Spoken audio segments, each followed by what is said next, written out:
Jadi kita mulai Bapak Ibu sekalian. Assalamualaikum warahmatullahi wabarakatuh. Waalaikumsalam warahmatullahi wabarakatuh. Selamat pagi, salam sejahtera untuk kita semua. Alhamdulillahirrahmanirrahim. Wassalamualaikum warahmatullahi wabarakatuh. Kegiatan kita selanjutnya saya serahkan kepada Ibu Asni untuk memulai. Pada Ibu dengan pembimbing. Terima kasih Pak. Bismillahirrahmanirrahim. Assalamualaikum warahmatullahi wabarakatuh. Selamat pagi Bapak Ibu sekalian. Ya, masih semangat? Belum semangat? Masih semangat? Ya. Kalau masih semangat, pada saat saya bilang masih semangat, sambil naikkan jempol seperti ini mengucapkan semangat sebanyak 3 kali. Boleh ya? Masih semangat? 3 kali ya. Sambil menyuarakan kata semangat, semangat, semangat. Kalau jempol boleh naik ya? Yang begini enggak boleh ya? Oh begini saja? Oh iya, begini. Oh begini ya? Kalau begini ada juga? Bisa juga. Oke, baik. Kita sepakati begini ya? Ya, semangat. Masih semangat? Oh, iya. Kak Nasra masih suaranya pelan karena masih lemas Kak ya. Baik Bapak Ibu, selamat datang kembali di Loka Karya sesi ketiga ini dengan tema peran pemimpin dalam pembelajaran. Semoga kabarnya semua baik, yang sakit-sakit segera sembuh, yang fit tetap fit ya Bapak Ibu, karena masih banyak kegiatan kita ke depannya. Ya. Baik Bapak Ibu, untuk lebih menyemangati kita pada pagi hari ini, tentu tambah semangat karena bos saraknya sudah ada di depan saya. Baik, kita untuk memulainya kita energizer dulu. Tadi ini agak-agak kurang bergerak mungkin karena masih pagi hari. Ya bergerak sih mungkin di rumah, masak-masak dan lain sebagainya. Nah, berdiri Bapak Ibu sekalian. Ya. Kemudian yang kedua, 2 orang observer. Kemudian yang ketiga, Bapak dan Ibu bersiap jadi siswa. Jadi kalau dari siswa saya kira sudah semua. Dan dari masalah itu tadi simulator. Oke, sebelum selanjutnya Bapak dan Ibu, apa perlu kami sebutkan nama-nama yang sudah disiapkan untuk ataukah langsung saja campur? Ya.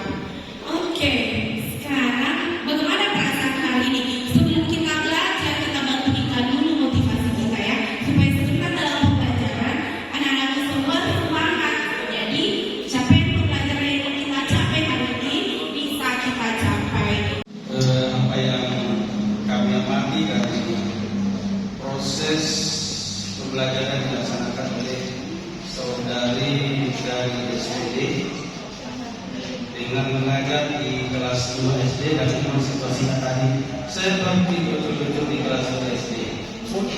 Kemudian mengajarkan tentang Asmaul Husna dalam pendidikan agama Islam. Nah, diferensiasi yang dibuat oleh teman kita ini ada 3. Biasa kita ketahui pada konten terus dan produk. Kemudian dalam hal organisasi konten, beliau menyajikan diperlihatkan dengan media materi, dengan menyajikan video, memperhatikan anak-anak yang lebih kepada visual, kemudian ada yang disajikan dalam bentuk auditorik, kemudian memperhatikan juga tentang estetik.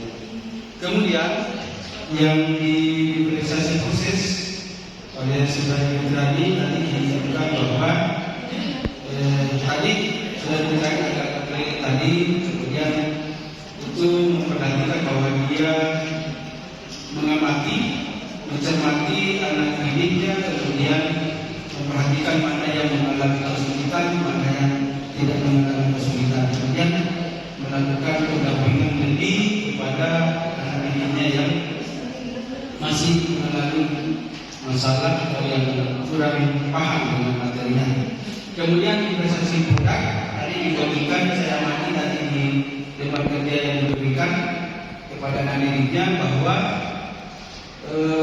yang diharapkan di sini adalah ketika proses pembelajaran telah dilaksanakan, maka yang dihasilkan adalah anak didik yang sudah paham akan mampu menyebutkan nama-nama asmaul husna dan artinya. Kemudian di prestasi produk yang lainnya tadi yang belum paham itu diberikan mereka dengan cara memasangkan antara nama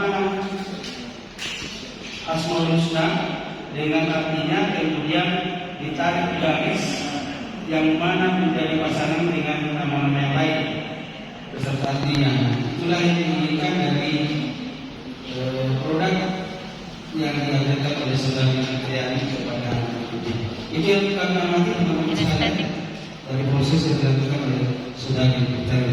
Silakan melalui proses pembelajaran tadi dan saya menyaksikan dua teman kita melaksanakan simulator ini, saya kesimpulan bahwa ternyata pembelajaran material sains itu mudah selama kita memahami tentang proses yang harus diberikan kepada siswa berdasarkan analisis kebutuhan. Kemudian ternyata melaksanakan proses pembelajaran material sains itu bisa dibuat lebih mengasihkan dengan cara menemukan teknik-teknik yang tidak bisa ATM ke dalam proses pembelajaran yang kita laksanakan di kelas. Saya kira demikian. Terima kasih. Assalamualaikum warahmatullahi wabarakatuh. Sebelumnya terima kasih atas kesempatan yang diberikan kepada saya.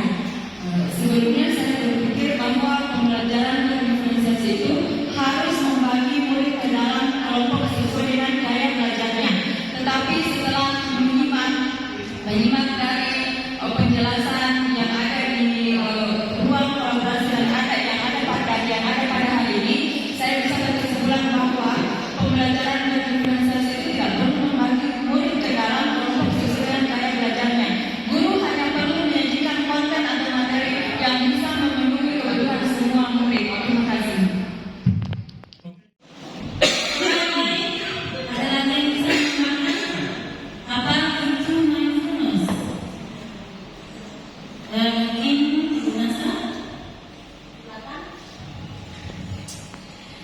Menurut saya, mindfulness itu adalah kesadaran penuh ketika kita mengikuti pembelajaran kelas. Apa yang disampaikan oleh kedua teman kita tentang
Baik, Bapak Ibu, sesi selanjutnya adalah praktik integrasi pembelajaran sosial emosional yang baru Ibu pelajari dalam Isna itu dia mengawali dari asesmen awal tentang menanyakan pertanyaan pemantik yang tadi sudah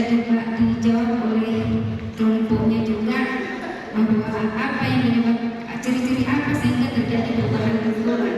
Ada yang menyatakan